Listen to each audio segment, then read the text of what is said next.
We found ourselves in a building program gone wrong. And the situation was the funding ran out, so the construction company said, we're leaving. At that point, everything was at a standstill, but then some things started happening. God always has a plan. He brought Pastor Rich and Christy Graves here.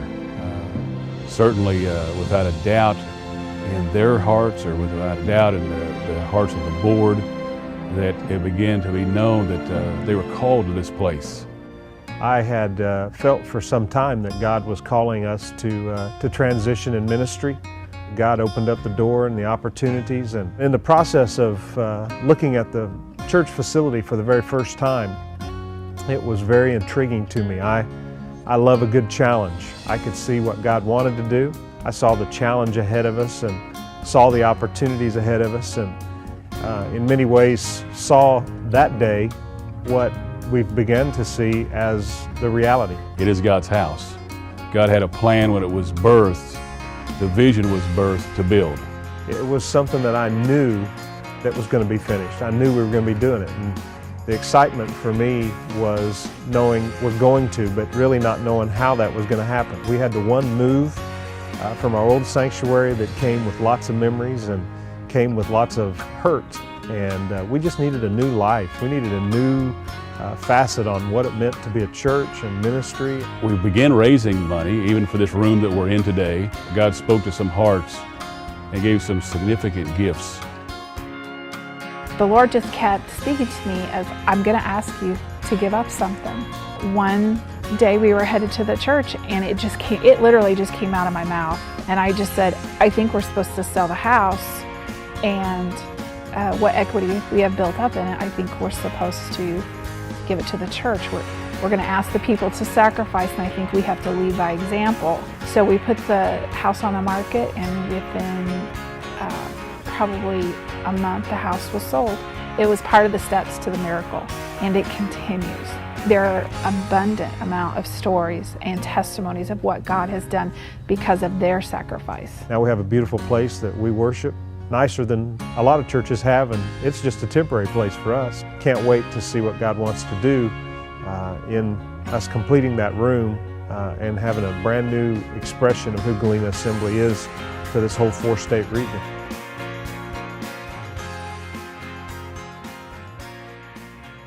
We have a portion of our new building that was 3 stories, originally scheduled to be classrooms and nursery and offices, and everything about it just lined up perfect to become dormitories. I had a couple approach me, leaders in our church, and they felt that God was speaking to them, asking them to make a significant gift to complete the opportunity for us to have some dormitories for our Master's Commission students. The Lord just kept dealing with us to do something, because we want to see kids educated and be able to go out and minister. This building may be what, when it's finished, they may say, wow, God really did do a miracle here. People are starting to see that this is going to happen. We have truly been living a miracle. We really have. If you want to be a part of the miracle, come join us.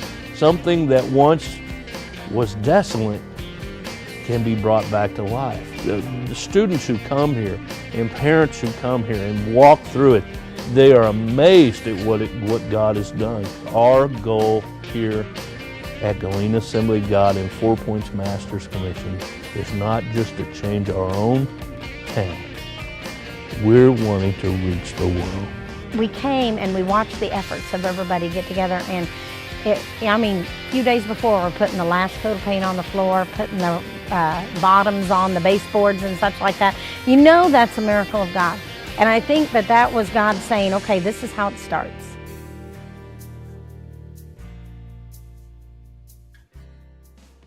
Kevin approached me about the idea of selling his Harley Davidson that he had dreamed about during his 20 years of serving in the Navy. Just felt confident that God was asking him to do this, literally giving his dreams away so God's dreams could become reality. I felt it in my spirit strongly that the Lord was asking me to give something really big, something that people would notice, and not for myself, but for His kingdom.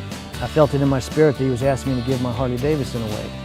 Now, I've been riding motorcycles since I was 11 years old, so motorcycles is a big part of my life. You know, at first I thought, should I or could I? And then I talked to my wife about it, wondering what her reaction might be. I said, hey, I'm feeling I need to give the bike to the church. And we wound up giving the bike away Christmas time. Made a nice gift for somebody else. It's all good. It's all good and keeps getting better every day. Both of them would tell you that God has blessed them abundantly because of what they've done.